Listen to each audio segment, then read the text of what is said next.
शकुंतला की विदाई पर वन देवियों के आशीर्वाद स्वरूपी आकाशवाणी को सुनकर सभी चौंक उठते हैं। तभी गौतमी बोलती हैं, बेटी शकुंतला, तुम्हें अपने परिवार के समान प्रेम करने वाली तपोवन की वन देवियों ने तुम्हें जाने की अनुमति दे दी है। इन्हें नमस्कार कर लो। शकुंतला भरे मन से उन्हें प्रणाम करके आगे बढ़ती हैं। शकुंतला को ऐसा देखकर प्रियंवदा, शकुंतला, तपोवन से अलग होते हुए केवल तू ही दुखी नहीं है। तुम्हारे इस भावी वियोग से पूरा तपोवन ही तुम्हारी तरह उदास है। देखो तो, हिरनियां दूब के ग्रास को छोड़कर खड़ी हो गई हैं। मोरों ने नाचना छोड़ दिया है और पीले पत्ते गिराती हुई बेलें आंसू से बहा रही हैं। ये बात सुनकर शकुंतला को अपनी वन ज्योत्सना का ध्यान आता है। शकुंतला, पिताजी, मैं अपनी लता बहन वन ज्योत्सना से विदा ले लूं? महर्षि कर्ण, जानता हूं तेरा उससे सगी बहन सा प्रेम है।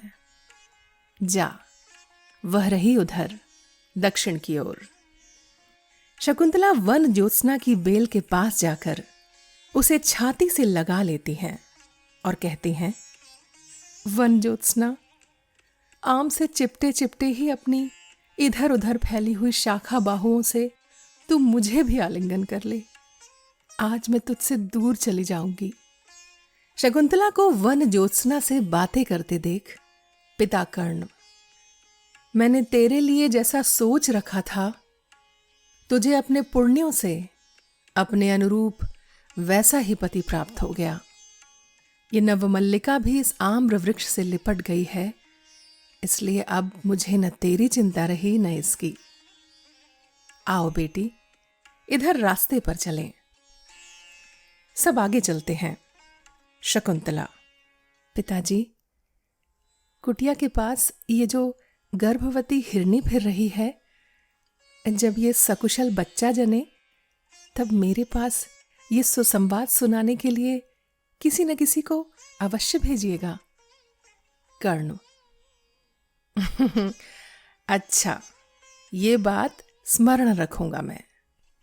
तभी शकुंतला को यह आभास होता है कि कोई उसके कपड़े खींच रहा है।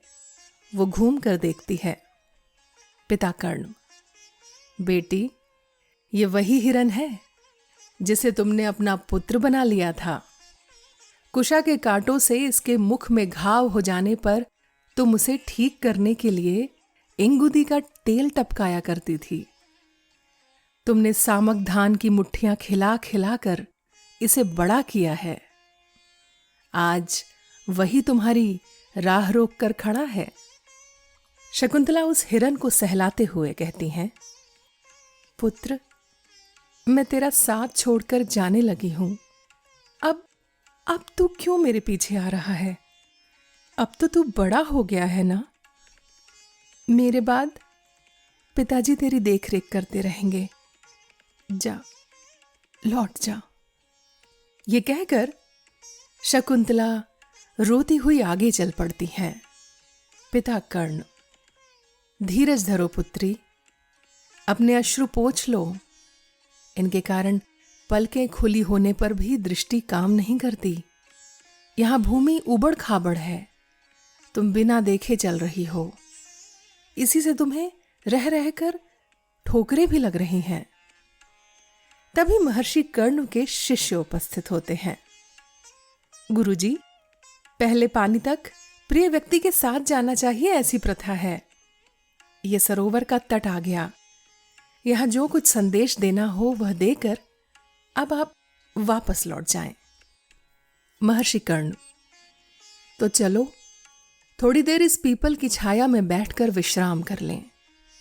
सब थोड़ी दूर चलकर बैठ जाते हैं। शकुंतला चुपके से अनुसुईया से कहती हैं, अनुसुईया, मुझे कुछ अशुभ लक्षण अनुभव हो रहे हैं।